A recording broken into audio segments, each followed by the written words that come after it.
جی programme کئی دنوں سے بنا رہا ہوں، یہ بھی کروں یہ بھی کروں، دیکھو کیا ہوتا ہے، کچھ بھی نہیں ہوتا، ٹائم برباد ہو جاتا ہے۔ تو ہمیں اپنے آپ کو عام فرد نہیں سمجھنا چاہیے۔ آپ دیکھ لیں معاشرے میں اس وقت اربوں خربوں مسلمان ہیں، ان میں سے دین کے نام پہ اکٹھے ہونے والے، دین کو سمجھنے والے آپ کو چند ہزار ملیں گے، چند ہزار۔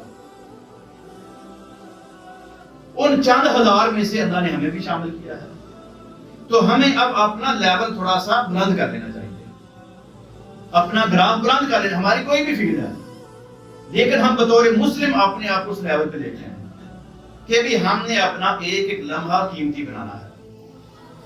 میں نے مختلف قسم کی ورکشاپس اٹینڈ کی، اور یاد رکھیں جب آپ کو موقع ملے کوئی لیکچر اٹینڈ کرنے کا، کوئی ورکشاپ میں جانے کا، کسی پروگرام میں بیٹھنے کا، تو اپنے آپ کو بالکل زیرو کر کے بیٹھیں،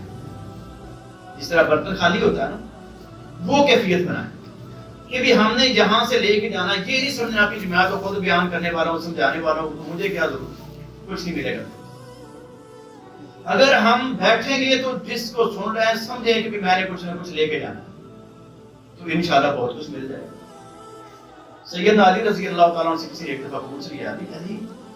آپ بڑا عجب کام کرتے ہیں، جو بڑے بڑے لوگ ہیں آپ ان کی محافل کو بھی اٹینڈ کرتے ہیں، لیکن جو بالکل عام سے لوگ آپ وہاں پر بھی بیٹھ جاتے ہیں، کیا ملتا ہے؟ کمال کا جواب دیا علی رضی اللہ، فرمایا جو کامیاب لوگ ہیں ان کی مجلس میں بیٹھتا ہوں ان کی خوبیوں کو دیکھنے کے لیے، ناکام لوگوں کی مجلس میں بیٹھتا ہوں ان کی خامیاں دیکھنے کے لیے تاکہ ان خامیوں سے بچ جاؤں۔ کیسی کمال کی سوچ، اس کی وہ علم کے دوران کہ خوبیوں والوں سے خوبیاں لے لی، خامیوں والوں کی خامیاں دیکھ اس سے بچ گیا ہے۔